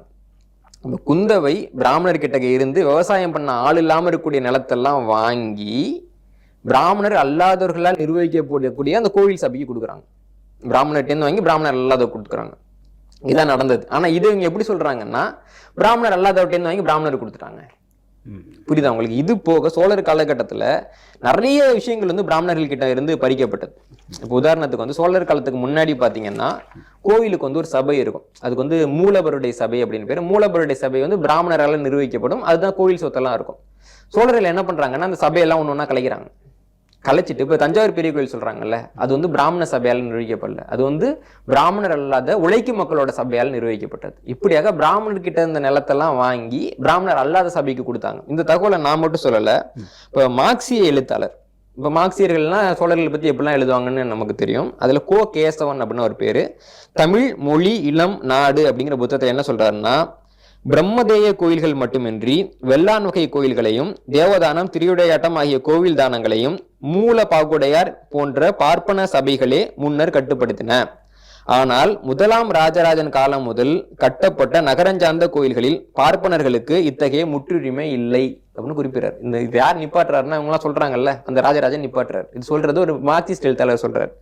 அது போக கிபி 1147 ஆண்டில் தஞ்சை வானவன் மாதேவி சதுர்வேதி மங்கலத்தை சேர்ந்த பிராமணர்கள் வரி கட்ட இயலாததால் கோயிலுக்கு நிலத்தை விற்ற செய்தியும், அனபாய சதுர்வேதி மங்கலத்தில் ஒரு நெசவாளி பிராமணரின் நிலத்தை வாங்கி கோயிலுக்கு கொடுத்த செய்தியும், கொடும்பாலூர் கிழான் என்பவர் பட்டல்களிடம் இருந்த நிலங்களை வாங்கி வேதாரண்யம் கோயிலுக்கு கொடுத்த செய்தியும் சோழர் கால கல்வெட்டுகளில் காணப்படுகின்றன அப்படின்னு குறிப்பிடுறாரு. சோழர் காலத்துல ஒரு சமூக இயக்கம் மாதிரி பிராமணர்கிட்ட இருக்க நிலம் இருக்குன்னா, பிராமணரால வரி கட்ட முடியலனாலோ அவங்க விவசாயம் பண்ண முடியலனாலோ மக்கள் வந்து அந்த நிலத்தை வாங்கி கோயிலுக்கு கொடுக்கறதுன்றது ஒரு இயக்கம் மாதிரி நடந்தது. புரியுது இல்லைங்களா? அப்போ இவங்க சொல்றதுக்கு தான் ஆதாரம் இல்லையே தவிர இதுக்கு எதிராக நிறைய ஆதாரம் இருக்குது. அப்போ உண்மையாகவே யார் வந்து பிராமண எதிர்ப்பாளராக இருந்தாரோ, யார் வந்து வர்ணாசிரமத்தை ஏத்துக்கலையோ, யார் வந்து தாழ்த்தப்பட்ட சாதின்ற முறையை ஏத்துக்கலையோ, யார் காலகட்டத்தில் பெண்கள் இந்திய வரலாற்றிலே மிகப்பெரிய சொத்துரிமையோடு இருந்தார்களோ, ஏன்னா இன்னைக்கு கூட இந்தியாவில் 2-4% தான் சொத்துரிமை. இன்னைக்கு வரைக்கும் பெண்கள் பேர்ல சொத்து கிடையாது. யாரும் சொத்து வாங்க மாட்டாங்க. பெண்களுக்கு கணவன் தான் சொத்து, குழந்தை தான் சொத்து, அப்பா தான் சொத்துன்னு சொல்லக்கூடிய நிலைமை தான் இங்க இருக்கு. ஆனா சோழர் காலகட்டத்தில் இருந்த அந்த நில பரிவர்த்தனைகள் ஆய்வு பண்றப்போ கும்பகோணம் பகுதியில் நடந்த ஒட்டுமொத்த நில பரிவர்த்தனையில 48% பெண்களுக்கான நில பரிவர்த்தனை. சொத்து வாங்கினவங்க பெண்கள்னு குறிப்பு இருக்கு. பெண்கள் நிறைய சொத்து வச்சிருக்கப்போ அதை அவங்க வந்து வெளில போறப்போ பாதுகாப்புக்கு அடியாள்களுக்கு காசு கொடுத்து வச்சுட்டாங்கன்றதுக்கு குறிப்பு இருக்கு. பிராமண பெண்கள் பொதுவாக இந்தியா முழுக்க பிராமண பெண்களுக்கு சொத்துரிமை கிடையாது. பிராமண பெண்களுக்கு சோழர் காலத்தில் சொத்துரிமை இருந்ததுங்கிறதுக்கு குறிப்பு இருக்கு. கோயில்களுக்கு தானம் கொடுத்தவர்கள்ல பெண்கள் முன்னுரிமையில் இருந்தார்கள் என்பதற்கு குறிப்பு இருக்கிறது. ஒரு கோயிலுக்கு, நம்ம திருவாரூர் கோயிலுக்கு பாத்தீங்கன்னா சோழர்களை விட அதிகமாக ஒரு பெண் வந்து தானம் கொடுத்தாங்க. அவங்க வந்து ஒரு தேவரடியார் பெண் அப்படிங்கிறதுக்கு திருவாரூர் கோயில் கல்வெட்டிலேயே குறிப்பு இருக்கு. இப்ப இவங்க என்ன பண்றாங்கன்னா, ஒரு உண்மையாகவே மக்கள் நல்லா இருந்த ஒரு காலகட்டத்தில் மேல வந்து சேர வாரி பூசி இறைச்சி அதை வந்து மூடிட்டு, என்னமோ இவங்க வர்றப்பதான் வந்து பாக்கெட்டுக்குள்ள வந்து பொது உடைமை, சம உரிமை, பெண் உரிமை எல்லாம் கொண்டு வந்த மாதிரியும், நம்ம எல்லாம் ஒண்ணுமே இல்லைன்ற மாதிரியும் ஒரு விஷயத்தை கட்டமைக்க பாக்குறாங்க. இதுதான் வந்து நமக்கு ஒரு எரிச்சலை கொடுக்கக்கூடியதாக இருக்கிறது. இவங்களுடைய நோக்கம் என்னன்னா, தமிழக மக்களுடைய மனசுல வந்து ஏதாவது ஒரு நல்லதுன்னு ஒண்ணு நடந்தா அது வெளிலேருந்து வந்ததுன்னு பதிய வைக்கணும், ஏதாவது கெட்டதுன்னா அது இங்கே தான் இருக்குன்னு நம்ம பழகிக்கணும்னு பதிய வைக்கணும். அப்படி வச்சாதான் அவங்களை ஆட்சி பண்ண முடியும்ன்றதுல ஒரு தெளிவா இருக்கிறாங்க. அதைத்தான் அவங்க தொடர்ச்சியா செஞ்சுக்கிட்டு இருக்காங்க. இதெல்லாமே போய் தான். திராவிடம் அப்படின்னு தமிழர்களை தொடர்ச்சியா சொல்லக்கூடிய நிலைமைக்கு அவங்க வந்ததுக்கு என்ன காரணம்? அப்படித்தான் சொல்லணும்னு அவங்க ஸ்ட்ராங்கா ஏன் சொல்றாங்க? ஏன்னா அப்பதான் அவங்க உதாரணத்துக்கு 1938 ஆண்டு தான் வந்து பாத்தீங்கன்னா பெரியார் வந்து இந்த இந்திய எதிர்ப்பு போராட்டம் அதுக்கெல்லாம் வர்றப்போ வந்துட்டு ஒரு எழுச்சியில வந்து தமிழ்நாடு தமிழ் இருக்கே அப்படின்றாரு. மற்ற சக தெலுங்கு பேசக்கூடியவங்கலாம் கேட்குறாங்க, அப்போ தமிழ்நாடு தமிழ் இருக்கேன்னா நம்மளாம் எங்கே போகிறது? உடனே அவர் வந்து அந்த கோஷத்தை மாற்றணும், எப்படி மாற்றுறதுன்னு யோசிச்சுட்டு பின்னாடி 40களில் திராவிட நாடு திராவிட இருக்கேன்னு மாத்துறாரு. ஓகே, அப்போ என்னன்னா தமிழ்நாடு தமிழருக்கு தான், அதை சொன்னால் இங்கே தமிழர் அல்லாதவர்கள் பழைக்க முடியாது. அப்போ என்ன சொல்லணும்னா எல்லாத்தையும் சேர்த்த மாதிரி ஒரு வார்த்தையாக சொல்லணுன்றப்போ இப்போ தமிழை வந்து திராவிடம்னு சொல்லலாம். அப்படி சொல்லலாம் தமிழ்னு வராது இல்லை உங்களுக்கு. அப்போ நீ தமிழனான்னு கேட்க முடியாதுல்ல, நம்மெல்லாம் திராவிடன்னு சொல்லி உருட்டிக்கலாம்ல. இப்படியாக அவர்கள் வாழ்வதற்காக உருவாக்கப்பட்ட ஒரு முழக்கம் தான் திராவிடருங்கிற ஒரு முழக்கம். இங்க இருக்கக்கூடிய மக்கள் முன்னாடி பாத்தீங்கன்னா நம்ம வந்து ஒரே மாநிலமா இருந்தோம், சென்னை மாகாணம்னு இருந்தோம். அப்போ எல்லாரும் திராவிடர். சென்னை மாகாணத்திலேருந்து ஆந்திராவுக்கு பகுதி போகுது இல்ல, மனுஷனும் கூட போறான்ல, போறவன் திராவிடத்தை எடுத்துட்டு போல. இங்கே தலைமொழிகிட்டு தெலுங்கர்கள் தெலுங்கர்களாக போனார்கள், மலையாளிகள் மலையாளிகளாக போனார்கள், கன்னடர்கள் கன்னடர்களாக போனார்கள். கடைசியா கழிவு மாதிரி தமிழ்நாட்டில் மட்டும் திராவிடம் தேங்கி கிடக்கு. இதான் இங்க நடக்கிறது. ஓகே, நீங்க இப்படி குறிப்பிடுறீங்க. ஆனா அப்ப தமிழ்நாட்டில் தெலுங்கர்கள் இருக்கக்கூடாதா? இருக்கு, தெலுங்கர்கள் தெலுங்கர்களாக இருக்கட்டும், தமிழர்கள் தமிழர்களாக இருப்போம். ஆந்திரா போனா நீங்க தெலுங்கர்களாக தானே இருக்கிறீங்க. இன்னும் ஒரு பார்டர் தாண்டின உடனே நீங்க எப்படி திராவிடரா மாறுறீங்க? புரியுதா உங்களுக்கு? இப்போ நான் வந்து ஆந்திராவுக்கு போறேன், என்ன நீ வந்து தமிழன் தானே கூப்பிடுற? இப்போ தமிழ்நாட்டிலேயே தமிழன்னு கூப்பிட, இன அடையாளம் வந்து நிலத்தை பொறுத்து இப்படி மாறும். நான் வந்து இப்போ வெளிநாட்டுக்கு போறேன்னு வச்சுக்கோங்களேன், அதனால என்னுடைய இன அடையாளம் மாறிடுமா என்ன? மாறப்போறது அதில் என்ன சிக்கல், ஏன் அப்படி அந்த கேள்வி வருதுன்னா, அப்படி இருக்கும்பொழுது அவங்க வந்து கிட்டத்தட்ட எல்லா தலைமை பொறுப்புகள்லையும் தமிழ்நாட்டுடைய பண்பாட்டு தலைமைகள் பொறுப்புகளுக்கெல்லாம் வர்றாங்க. அது எங்களுக்கு சிக்கலாகுது அப்படின்னு நாம் தமிழர் போன்ற தமிழ் தேசிய இயக்கங்கள் சொல்லுது. தலைமைக்கு வர்றது சிக்கல் கிடையாது. தலைமைக்கு வந்துட்டு என்ன வேலையை பார்க்குறாங்க? தலைமைக்கு வந்துட்டு என்ன பண்றாங்க? கல்வெட்டெல்லாம் தூக்கிட்டு மைசூருக்கு போகட்டும்னு கொடுக்குறாங்க. தமிழ் கல்வெட்டுகள் 100 ஆண்டுகளாக படிக்கப்படாமல் இருக்குது, அதை பற்றி கேள்வியே கேட்காம இருக்கிறாங்க. நாங்கள் தான் தமிழர்களுக்கு வந்து நாகரிகம் கற்றுக் கொடுத்தோம் என்று பொது வெளியில பேசுறாங்க. யாராவது ஒருத்தவங்க பார்க்க வந்தாங்கன்னா நல்ல பாகம் உண்ணாரா அப்படின்னு பொது வெளியிலேயே அவங்க 2 பேரும் தெலுங்குல பேசிட்டு மேலே ஏறினா மட்டும் தமிழ் மொழி வாழ்க்கை தமிழ் மொழி போல இல்லைன்னு நாடகம் நடிக்கிறாங்க இல்லையா? அப்ப தமிழர்களுக்கான அனைத்து உரிமையும் மறுக்கப்படக்கூடிய மாநிலமாக தமிழகத்தை மாத்திட்டு வர்றாங்க. தமிழர்களுக்கு ஒரு சிக்கல் வருது. தமிழர்களுக்கு வந்து எங்கேயாவது ஒரு குடிநீர் மறுக்கப்படுதுனாலோ அல்லது வந்து ஒரு அவமானப்படுத்தப்படுதுனாலோ உலகத்துல எந்த இடத்துல ஒரு மாநிலத்து மக்கள் வந்து இவ்வளவு பேர் வந்து கச்சத்தீவுல கொல்லப்பட்ட மாதிரி கொல்லப்பட்டிருக்காங்க? அதுக்காக யாராவது வருத்தப்பட்டாங்களா? குரல் கொடுத்தாங்களா? இல்ல தமிழர்கள் வந்து தன்னெழுச்சியா ஒரு போராட்டம் பண்றப்போ இலங்கை தமிழர்களுக்காக போராட்டம் பண்றாங்க, நானும் அவனும் ஒரே இனத்தை சேர்ந்தவன்றதுக்காக பண்றாங்க. அப்ப அந்த போராட்டத்தை ஒடுக்கிறதுக்காக எல்லாருக்கும் வந்து பள்ளி கல்லூரிக்கெல்லாம் விடுமுறை கொடுத்து ஒரு அரசாங்கம் வந்து ஒரு போராட்டத்தை, ஒரு அறவழி போராட்டத்தை, மக்களுக்கான போராட்டத்தை, பல லட்சம் மக்களை வந்து காப்பாத்தி இருக்கக்கூடிய ஒரு போராட்டத்தை ஒரு அரசாங்கம் அதனுடைய இரும்பு கரங்களை கொண்டு நசுக்கிறாங்கல்ல. அப்போ என்னுடைய இனத்தை சேர்ந்தவர்கள் எவ்வளவு பேர் செத்தாலும் எவ்வளவு கஷ்டப்பட்டாலும் எவ்வளவுக்கு இன்னல்கள் காணாலும் இன்னொரு இனத்தானுக்கு அது உரைக்க போறது இல்லை இல்லையா? அப்ப அந்த 2 இனத்தையும் ஒரே பேர்ல கூப்பிட்டு என்ன புண்ணியம் இருக்குது எங்களுக்கு? ஒன்னு சொல்லுவாங்கல்ல, ஊர்ல வந்து ஒருத்தவங்க கூப்பிட்டானா அவங்க கிட்ட வந்து உமி தான் இருக்கு, இவங்க கிட்ட நெல் அரிசி இருக்கு, வா நம்ம 2 பேரும் ஒன்னா சேர்ந்துட்டு அரிசியும் உமியும் கலந்து ஊதி ஊதி சாப்பிடலாம் அப்படின்னா, எதுக்கு அதை கலந்து ஊதி அப்புறம் நம்ம சாப்பிடணும்? அதுக்கு நேரம் அரிசி எடுத்து சாப்பிட்டு போயிடலாம்ல. தமிழர்களுக்கு திராவிடம்ங்கிறது உமி மாதிரி, ஒன்றுத்துக்கும் உதவாது, ஊதி ஊதி வாய் தான் வலிக்கும். இன்னொரு விஷயம் என்னன்னா, இப்போ நீ இவர்கள் வந்து தமிழரை திராவிடர் அப்படின்னு இவங்க சொல்றாங்க, அதுக்கு நம்மளுடைய எதிர்ப்பை காட்டுறோம். அவங்க ஒன்று சொல்றாங்க, திராவிடம் அப்படிங்கிறது இப்போ நீங்கள் சொன்னது போல் அது ஆக்சுவலி அதில் கிளாரிட்டி இன்னும் அவங்க கிளாரிஃபை பண்ணல, நிலமா இனமா அப்படிங்கிற கிளாரிஃபை பண்ணல அப்படின்னு தான் எல்லாரும் சொல்கிறாங்க. 4 ஸ்டேட்டும் சேர்ந்தது தான் திராவிடமா அப்படின்னு. ஆனால் இன்னொன்று சொல்கிறாங்க, பிராமணர் அல்லாத ஒரு நலச்சங்கம்னு தொடங்கப்பட்டது தான், அதுதான் பிற்காலத்தில் திராவிட இயக்கமாக மலருது. அப்போ இதில் ஒரு எக்ஸ்க்ளூசிவ் பாலிடிக்ஸ் இருக்குல்ல, இதே கிட்டத்தட்ட அது அவங்க தவறுன்னு சொல்கிறது போல் நம்ம இவங்க தெலுங்குங்க இருக்கக்கூடாது அப்படின்னு சொல்றது போல அவங்க அது இல்லை. அதுக்கு இன்னொரு வரலாறு இருக்கு. முதல்ல என்னன்னா, தமிழ்நாட்டில் வந்து பிராமணர்கள் வந்து ரொம்ப காலம், அதாவது 1825ஆவது ஆண்டு வரைக்கும் அவங்க வந்து அதிகபட்ச கல்வி அறிவோ அதிகபட்ச பணியிடங்களோ அவர்களுக்கு கொடுக்கப்படவில்லை. 1825ஆவது ஆண்டு வரைக்கும். ஏன்னா அந்த காலகட்டத்தில் இங்க வந்து கல்வி திட்டம் எப்படி இருக்குன்னு ஆங்கிலேயர்கள் ஆய்வு பண்ணாங்க. அப்போ இருக்கக்கூடிய பல்வேறு மாவட்ட நிர்வாகிகளும் அது கடிதம் எழுதினாங்க. இப்போ தமிழ்நாட்டில் இருக்கக்கூடிய மாவட்ட ஆட்சியர்கள் எழுதின கடிதம்லாம் வந்து பின்னாடி வந்து கிடைச்சிச்சு. தரம்பால் அப்படிங்கிறவர் வந்து அது வந்து அழகிய மரம்ங்கிற புத்தகத்தில் அந்த கடிதத்தினுடைய சாரத்தை வெளியிட்டிருக்காரு. அதன்படி 1825ஆவது ஆண்டில் தமிழ்நாட்டில் பிராமணர்களுடைய அதிகபட்ச கல்வி அறிவுன்றது 22% தான். அவ்வளோதான் பிராமணர் கல்வி அறிவு. மற்றெல்லாம் பிராமணர் அல்லாதவங்க தான் படிச்சுட்டு இருந்தாங்க இல்லைங்களா? பின்னாடி ஆங்கிலேயர் வர்றப்போ அவங்களுக்கு மதம் மாற்றம் தான் மிக முக்கியமான நோக்கம். அப்போ என்ன பண்ணுறாங்கன்னா, பிராமணர்களை மதம் மாற்றம் பண்ணிட்டோம்னா எல்லாரும் மதம் மாறிடுவாங்கன்னு நினச்சி பிராமணர்களுக்கு வந்து அவங்க முதல்ல முன்னுரிமை கொடுக்குறாங்க. பிராமணர்கள் கல்வியில் எல்லாத்துலேயும் முன்னுரிமை கொடுக்குறாங்க. பிராமணர்கள் ஆங்கிலத்தை படிக்கிறார்கள். அதுக்கு முன்னாடி பிராமணர்கள் பெரும்பாலும் கல்வி அறிவு இல்லாதவர்களாகத்தான் இருந்தார்கள். அவங்க மொழிக்கும் எழுத்தே கிடையாது, அது எல்லாரும் நமக்கு தெரிஞ்சது தான். இப்போ முன்னுரிமை கொடுத்துட்டே வர்றப்போ எல்லா வேலையிலையும் போய் அவங்க உட்காந்துக்கிறாங்க. ஆனால் நமக்கு வந்து புரியவே இல்லை அங்கே இருக்கக்கூடிய சென்னை மாகாண மக்களுக்கு. 1916ஆவது ஆண்டில் ஃபேர் பிளே அப்படிங்கிற பேரில் ஒரு கடிதம் வந்து எழுதுறாங்க. அதில் தான் முதல் தடவையாக உயர் பதவிகளில் பிராமணர்கள் எத்தனை சதவீதம் இருக்கிறாங்கன்னு சொல்லிட்டு எழுதுறாங்க. அந்த 1916 வந்த அந்த கடிதத்துக்கு பின்னாடி தான் நம்மலாம் கீழே இருக்கிறோமே அப்படின்னு தெரிஞ்சுக்கிட்டு இங்கே இருக்கக்கூடிய மக்கள்லாம் ஒன்றா சேர்ந்துட்டு தென்னிந்திய நல உரிமை சங்கம் அப்படின்னு ஒன்று ஆரம்பிக்கிறாங்க. அது பின்னாடி நீதி கட்சியாக மாறுது. தென்னிந்திய நல உரிமை சங்கம் நீதி கட்சி இருக்கு இல்லைங்களா, இதுலேருந்து போனது தான் எல்லாமே இல்லைங்களா. ஏன்னா இப்போ ஒட்டுமொத்த சென்னை மாகாணத்துலேயும் இருந்தது. அப்படி வர்றப்போ 1938ஆவது ஆண்டுல தமிழ்நாட்டு தமிழர்கி அப்படின்னு சொன்னவர் பின்னாடி அந்த கட்சிக்கு பேர் வைக்கிறப்ப அதுக்கு வந்து தமிழர் கழகம்னு பேர் வைக்கணும்னு தான் எல்லா அறிஞர்களும் சொன்னாங்க. சொல்றப்ப பெரியார் என்ன சொல்றாருன்னா, தமிழர் கழகம்னு பேர் வைக்க மாட்டேன், நான் திராவிடர் கழகம்னு பேர் வைப்பேன்னு வைக்கிறாரு. இது வந்து ஒரு துரோகம், பெரியார் பண்ண துரோகம். இது வந்து முன் மாதிரியான ஒரு நடவடிக்கை கிடையாது இல்லைங்களா. இவர் கண்ணதாசனே அவரோட நூலில் குறிப்பிடுவார், தமிழர்னு சொல்லக்கூடாதுங்கிறதுக்காக திராவிடர்னு பேர் வச்சாங்க. அப்போ திராவிடர்னா என்னன்னு யாருக்கும் ஒரு பெரிய அறிமுகம் கூட கிடையாது. தமிழர்னு சொல்லக்கூடாது, அவ்வளவுதான். அப்படியாகத்தான் அதுக்கு திராவிடர் கழகம் அப்படின்னு பேர் வந்ததே தவிர அதுக்கு முன்னாடியிலேருந்து திராவிடன்னு ஒரு கொள்கை இருந்தது, அது இதெல்லாம் சாதிச்சு அதனால வந்தது ஒன்றும் கிடையாது. தென்னிந்திய நல உரிமை சங்கத்துக்கும் நீதி கட்சிக்கும் திராவிடங்கிற கோஷத்துக்கும் எந்த தொடர்பும் கிடையாது.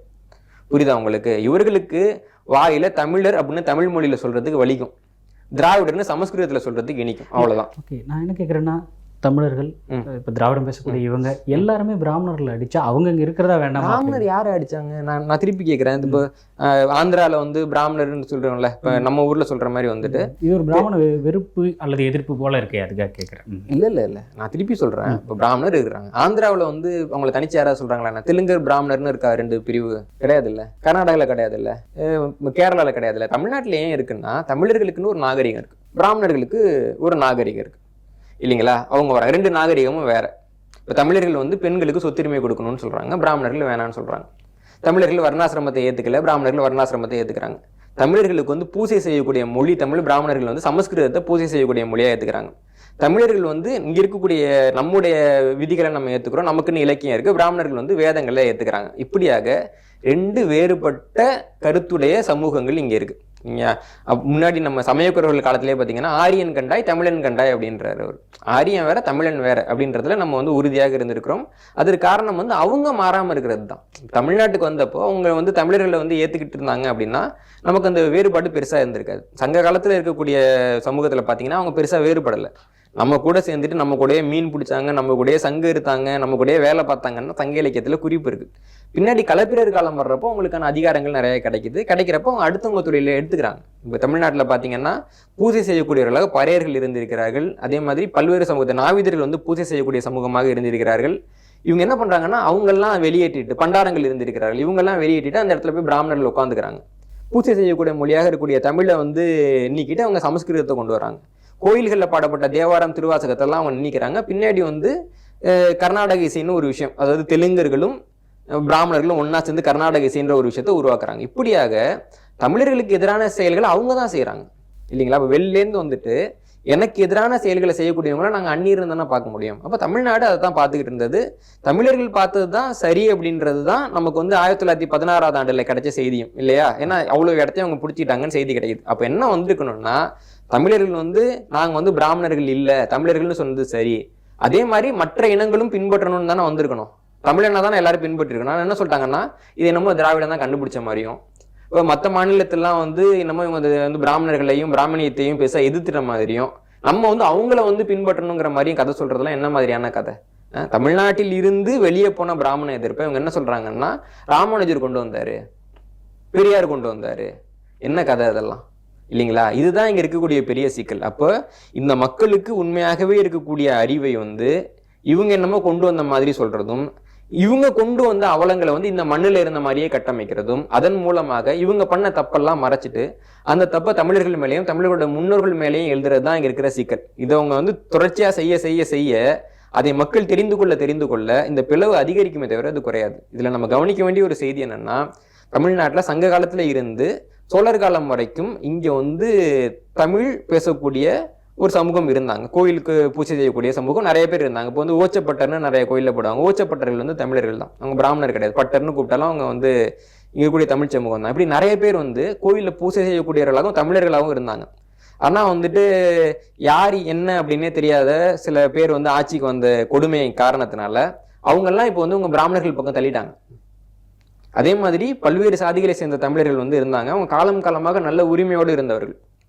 செம்மான் பறையர்னு ஒரு மக்கள், முருகனுக்கு வந்து வள்ளியை கொடுத்தது வந்து செம்மான் பறையர் தாங்கிறது நம்பிக்கை. செம்மான் மகளை திருடும் பெம்மான் முருகன் அப்படின்னு அருணகிரிநாதர் எழுதுறாரு. இப்போ செம்மான் பறையர் மாதிரி நிறைய பேர் ரொம்ப பெருமிதத்தோடு வாழ்ந்த மக்கள் நாயகர் காலத்தில் தாழ்த்தப்பட்ட மக்கள் இருந்தாங்க. இந்த நீதி கட்சியினுடைய ஆட்சி காலத்தில் என்ன பண்றாங்க அப்படின்னா, நீங்க எல்லாம் வந்துட்டு சக்கிலியருங்கிற பேர்ல ஜாதி சான்றிதழ் வாங்கிக்கோங்க, அப்போ நம்ம சக்கிலியரா ஒன்று சேர்ந்து போராடலாம்னு பொய் சொல்லி சமூகத்தில் ஒருபோதும் தாழ்த்தப்படாத மக்களுக்கு தாழ்த்தப்பட்ட மக்கள் என்று சான்றிதழ் வாங்கி கொடுத்தவர்கள் இந்த திராவிடர்கள்.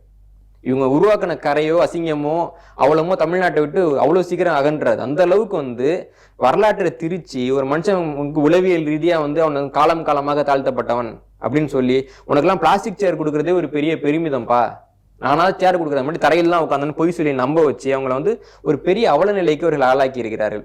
அதை இன்னும் தொடர்ச்சியா அவங்க செய்யறதுக்கு ஒரு பர்மிஷன் கேட்குற மாதிரி தான் திராவிடத்தை ஏத்துக்குங்க அப்படின்னு இருக்குது. நம்ம என்ன சொல்றோம்னா, பொய் சொன்னது போதும், இல்லைங்களா? இத்தனை காலமாக நீங்கள் நல்லா உருட்டி தள்ளிட்டீங்க. இப்போ நாங்கள் எடுத்து பார்க்குறப்ப எதுவுமே இல்லை இல்லையா? அப்போ பொய் சொன்னதை பொய் சொன்னேன்னு ஒத்துக்கிட்டு அந்தாண்ட போயிட்டீங்கன்னா உங்களுக்கு நல்லது, இந்த மாநிலத்துக்கு நல்லது. தெலுங்கு பேசக்கூடிய மக்கள் தெலுங்கர்களாக தாராளமாக இருங்கள். நான் தமிழ்னா இருந்துக்கிறேன், நீ தெலுங்குனா இருந்துக்க. உன் மாநிலத்துக்கு போனாலும் இது 2 மாறப்போதா? நான் தமிழை நீ தெலுங்குன்றது வந்து ஆந்திராவுக்கு போனாலும் மாற போகிறதில்ல, தெலுங்கானாக்கு போகிறோம் மாற போகிறதில்ல. தமிழ்நாட்டுக்கு வந்துட்டு என்னை விட நல்லா தமிழ் பேசி உன் சொந்த பேரை மாற்றிக்கிட்டு தமிழாசிரியர் வேலைக்கெல்லாம் போயிட்டு நடித்து எதுக்கு என்னோட குடியை கெடுக்கிற இல்லையா? அப்போ தமிழுக்கு என்ன அவ்வளோ நேர்ந்தாலும் நீங்கள் தட்டி கேட்க போகிறது கிடையாது. தமிழ் எக்கடி கேட்டாலும் உங்களுக்கு கவலை கிடையாது, தமிழ்நாடு எக்கடி கேட்டாலும் உங்களுக்கு கவலை கிடையாது. அப்புறம் இங்கே இருந்துக்கிட்டு எதுக்கு வந்து ஒரு அதாவது எப்பயுமே வந்து அடுத்து வாழலாம் யாரையுமே இல்லைங்களா? அப்போ நம்ம வந்து இந்த நெல்லுக்கு இறைத்த நீர் வாய்க்கால் வழியோடி புல்லுக்கு மாங்கிய புசியுமாம் அப்படின்ற மாதிரி நெல்லுக்கு இறைக்கிறத வச்சு புல்லும் வளர்ந்துக்கலாம், தப்பு கிடையாது இல்லையா? வளர்ந்துக்கலாம். ஆனால் ஒட்டுண்ணி மாதிரி தமிழர்கள் வந்து அரிச்சு பிச்சு உளவியல் ரீதியாக சிக்கலுக்குள்ளாக்கி அடுத்த தலைமுறையை கவிழ்த்து இந்த தெலுங்கு பேசக்கூடிய மக்கள் மேலே வரணும்னு நினைக்கிறப்பதான் நமக்கு வந்து ரொம்ப கடினமா இருக்கு. அந்த தலைமையில் இருக்கிறவங்கள ஆமா எல்லாருமே சொல்றேன் இல்லைங்களா? இது வந்து ஒரு ஒரு இனத்தையே உளவியல் ரீதியா படுகொலை செய்யறது எப்படி நம்ம ஏத்துக்க முடியும்? ஒரு பையன் வர்றப்பே அவங்க கிட்ட போயிட்டு உங்க முன்னோர் தான் சோழர்கள், இவங்க வந்து இந்த தப்பெல்லாம் பண்ணியிருக்கிறாங்க அப்படின்னா ஒரு ஆதாரமே இல்லாத குற்றச்சாட்டை, ஒரு பழியை, ஒரு பாவத்தை வந்து ஒரு பிஞ்சு மனசுல போய் நீங்க பாடத்திட்டத்துல இருந்து விதைக்கிறீங்களே, அவன் எப்படி படிப்பான், எப்படி முன்னாடிவான், எப்படி மேல வருவான்? அவன் பண்ண முடியுமா நம்ம? இதே மாதிரி பக்கத்து மாநிலத்தில் போயிட்டு விஜயநகரில் என்னென்னலாம் பண்ணாங்கன்னா பாடத்திட்டத்தில் கொடுத்தா நீ சேர்த்துப்பியா உன் மாநில பாடத்திட்டத்தில்? இல்லை கேரளாவில் போயிட்டு இப்போ இந்த திருவிதாங்கூர் ஆட்சிக்கு முன்னாடி எப்படி இருந்தது, நான் 1ஆம் வகுப்பு பாடத்திட்டத்தில் முளைவரி பற்றி போட்டால் நீ எனக்கு போட்டு நீ அது வந்து என்னன்னு காமிப்பியா? இல்லை வந்து அசோக பேரரசு காலகட்டத்தில் பிராமணர்களுக்கு எவ்வளோ அங்கீகாரம் கொடுக்கப்பட்டது, அசோகர் வந்து எவ்வளோ பேரை படுகொலை பண்ணாரு, கூட பிறந்தவங்கலாம் எப்படி கொன்னாரு, அந்த புறத்து பெண்கள் எப்படி கொன்னாருன்னு சொல்லிட்டுலாம் கதை இருக்குது. அதெல்லாம் கொடுத்தா நீ வந்து இவர் தான் அசோகர்னு பாடத்திட்டத்தில் போடுவியா? இன்னும் சொன்னா விஜயநகர் பத்தி எழுதப்பட்ட எந்த நூலுமே இன்னைக்கு தமிழ்ல கிடையாது. ராபர்ட் சிவல் அப்படிங்கிறவர் பாத்தீங்கன்னா ஃபர்கட்டன் எம்பையர்னு ஒரு புத்தகம் எழுதியிருக்காரு. அதுல வந்து விஜயநகர பேரரசு போர் வந்துச்சுன்னா அந்த அரசர்கள் வந்து அந்த புறத்து பெண்களை வந்து சண்டை போட விட்டுட்டு எப்படி கொல்ல பக்கமா ஓடினாங்கன்றதெல்லாம் விலாவரியா எழுதியிருக்கிறாரு. இன்னைக்கு வரைக்கும் தமிழ்ல மொழிபெயர்க்கிறதுக்கு ஆள் இல்லைல்ல. தெலுங்கர்கள் வந்து எவ்வளவோ மொழி பெயர்க்கிறீங்க நீங்க. இப்போ வந்து சோழர்கள்னு ஒரு புக்கு நீலகண்ட சாஸ்திரியார் வந்து ஆங்கிலத்தில் இருந்த முதல் வேலையா போயிட்டு தமிழ்ல மொழிபெயர்த்து கொடுத்தீங்கல்ல, உங்க வரலாறு தானே. ராபர்ட் சிவல் ஆங்கிலத்தை தானே எழுதியிருக்காரு. ஒரு ரொம்ப ஆண்டுகள் பழமையான புத்தகம். கன்னடத்துல கூட மொழிபெயர்ப்பு இருக்கு, தமிழ்ல இல்ல. உட்காந்து எழுத மொழிபெயர்ப்ப பண்ண மாட்டேன்றல. அப்போ உன்னுடைய வரலாறு நல்லா மறைச்சிக்கிற, உள்ள போட்டு மண்மூடி புதைச்சிடுற. ஏன்னா அவ்வளவு மோசமான வரலாறுன்னு உனக்கு தெரியும். புதைச்சிட்டு பெருமை மாதிரி வெளில வந்துக்கிறேன். ஆனா என்னுடைய வரலாறு உண்மையாகவே பெருமை மிக்க வரலாறு. நான் வந்து முன்னோடியா இருந்திருக்கிறேன். இந்தியாவில் வந்து மிக தொன்மையான மொழி பேசுறேன், தொன்மையான கலாச்சாரம் வச்சிருக்கிறேன், ரொம்ப தொன்மையான பண்பாட்டுல இன்னைக்கும் கூட பின்பற்றக்கூடிய பண்பாடாக எனது பண்பாடு இருக்கு. இன்னைக்கும் திருக்குறளை வந்து நீ எடுத்து படிக்க முடியும். உன்னுடைய நூல்கள் அந்த மாதிரி படிக்க முடியுமா? படிச்சு பொது வெளியில உட்காந்து படிக்கக்கூடிய நூல்கள் நீ வச்சிருக்கிறியா? உனக்கு அறம்னு ஒண்ணு இருக்கா? ஒன்றும் கிடையாதுல்ல. அப்ப ஒரு மனுஷனை ஆட்சி செய்யணுங்கிறதுக்காக அவனுடைய விழுமியங்கள்லாம் கொலை பண்ணி அவனை வந்து ஒரு உளவியல் ரீதியா தாக்குதலுக்கு உள்ளாக்குறது வந்து இது வந்து கொலையை விட மிக மோசமான ஒரு விஷயம் வந்து தமிழ்நாடு நடந்துகிட்டு இருக்குது. அதை நிறுத்தணும்னு தான் நாங்கள் கேட்டுக்கிறோம், வேற ஒன்றும்.